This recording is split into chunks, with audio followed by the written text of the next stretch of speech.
नमस्कार। Rural voice के खास कार्यक्रम रूरल वॉइस एक्सप्लेनर में आपका स्वागत है। मैं हूं हरवीर सिंह। आज हम बात करेंगे सरकार की प्राथमिकताओं की। पिछले करीब 8 साल से देश के किसान अपनी फसलों के लिए न्यूनतम समर्थन मूल्य की गारंटी की मांग कर रहे हैं। इस मसले के बाद ये 2017 के आसपास इस तरह की डिमांड उठी। उसके बाद 2 चुनाव भी हो चुके हैं। 2020 से 21 तक एक बड़ा किसान आंदोलन चला। उसमें सरकार ने किसानों से कुछ वायदे किए, आंदोलन खत्म हुआ और उसके बाद एक कमेटी बनाई गई जिसकी रिपोर्ट अभी तक नहीं आई है। इसके बाद एक दूसरा आंदोलन शुरू हुआ जिसको करीब साल भर होना बाकी हो। इसके बाद दूसरा आंदोलन शुरू हुआ जो पंजाब और हरियाणा के सीमाओं पर 2 जगह किसान आंदोलन कर रहे हैं इसी मांग को लेकर के। और भी मांगे हैं लेकिन मुख्य मांग है कि न्यूनतम समर्थन मूल्य की गारंटी किसानों को दी जाए। उसको भी करीब साल भर होने को आ गया है। वहाँ पर जगजीत सिंह डल्लेवाल जो है वो अनशन कर रहे हैं और देश के इतिहास में इस तरीके का लंबा अनशन चलने वाला एक बड़ा उदाहरण के रूप में उसको देखा जा सकता है। इसके 52 दिन पार हो चुके हैं लेकिन सरकार ने अभी तक बातचीत का कोई सिलसिला उस तरह से शुरू नहीं किया है। दूसरी ओर केंद्र सरकार ने केंद्रीय कर्मचारियों और पेंशनर्स के लिए 8वें वेतन आयोग की घोषणा कर दी। न कोई आंदोलन था, न कोई बड़ी मांग उस तरीके की दिख रही थी।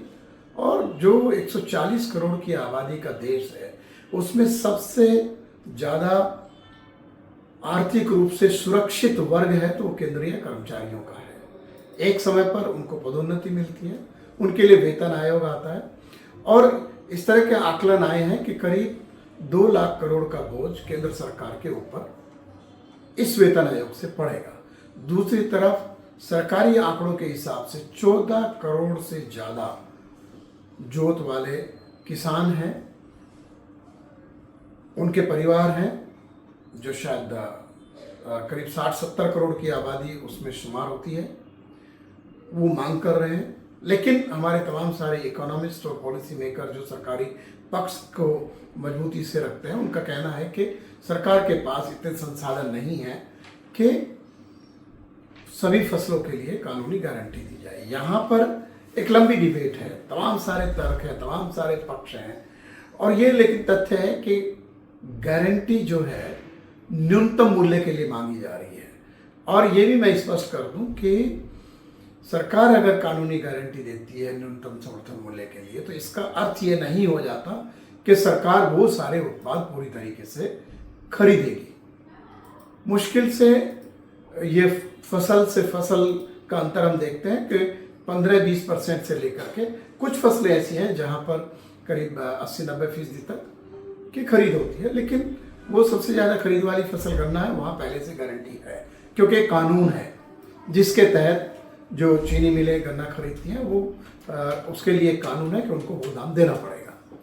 अब सवाल है कि बाकी जो किसानों की मांग है उसमें जो फसलें सरकार खरीदेगी, एक बड़ा जो खरीदारी होती है वो खाद्यान्नों की होती है। सरकार अपना पीडीएस सिस्टम के जरिए जो कम कीमत पर खाद्यान्न उपलब्ध कराती है उसका रास्ता वहीं से आता है। उसमें कई बार सरकार एमएसपी के ऊपर उस उत्पाद को बेचती है। अभी भी जब सरकार गेहूं के दाम नियंत्रित करने की कोशिश कर रही है तो जो सरकार ने रिजर्व प्राइस तय किया था उससे कहीं ऊपर करीब 3,000 रुपये क्विंटल के आसपास बोली लगी, जबकि एमएसपी पिछले साल की फसल का 2275 रुपये प्रति क्विंटल था। तो ऐसा नहीं है। लेकिन एक और चीज़ है कि ये एक जो अर्थविद हैं और जो सरकारी पक्ष को मजबूती से रखने वाले लोग वो कहते हैं कि बाजार के भरोसे छोड़ देना चाहिए। यहाँ हमें नहीं भूलना चाहिए कि देश में जो खाद्य तेलों की खपत होती है उसका 60% से ज़्यादा हम लोग आयात करते हैं।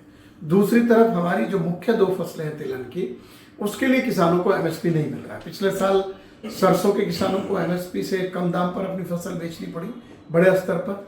सोयाबीन का मसला चुनाव में मुद्दा भी बना और अभी भी सोयाबीन के दाम काफ़ी कम है, हालांकि सरकार अभी भी खरीदारी कर रही है। तो सवाल है कि अगर मार्केट परफेक्ट होता तो फिर कोई बात ही नहीं थी।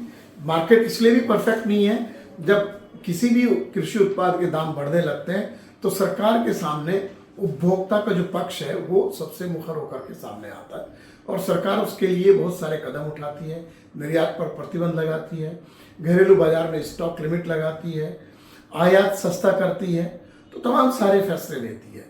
तो सवाल है कि सरकार के पास ऐसे वर्ग को वोटों के लिए कहें, क्योंकि अभी तो सिर्फ दिल्ली में चुनाव होने वाले हैं, उनको खुश करने के लिए या बड़े पैमाने पर जो ये वेतन आयोग केंद्रीय कर्मचारियों का जो तय होता है उसमें पक्ष वही होता है जो फैसले लेने वालों के बड़े करीब होता है, तो वहाँ पर आपको पैसा खर्च करने से कोई परहेज नहीं है।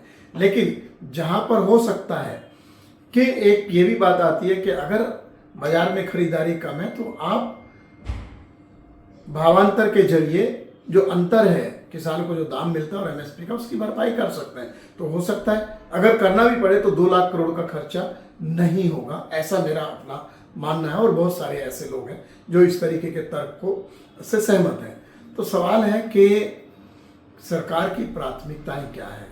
देश की इकोनॉमी में इस बार जो ग्रोथ है उसका एक महत्वपूर्ण पक्ष चालू वित्त वर्ष के लिए कृषि की विकास दर का 3.8% पर पहुंचना एक मुख्य वजह है 1.2% से, जबकि मैन्युफैक्चरिंग में अच्छी ग्रोथ नहीं है, सर्विस सेक्टर का भी बहुत अच्छा हाल नहीं है।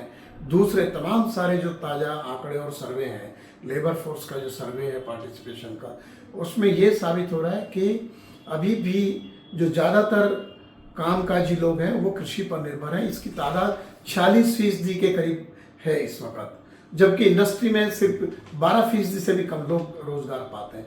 तो एक तरफ कृषि क्षेत्र रोजगार के मौके देने में आगे है, दूसरी तरफ देश की बड़ी आबादी का बड़ा हिस्सा सिर्फ जीडीपी के 18% के ऊपर गुजर बसर करने को तैयार है, जबकि जो बाकी जो 82% जीडीपी की कमाई है उससे दूसरे वर्ग जो बहुत उसके आधे से भी कम है वो उसका फायदा उठाता है या उसके ऊपर जीवन बसर करता है।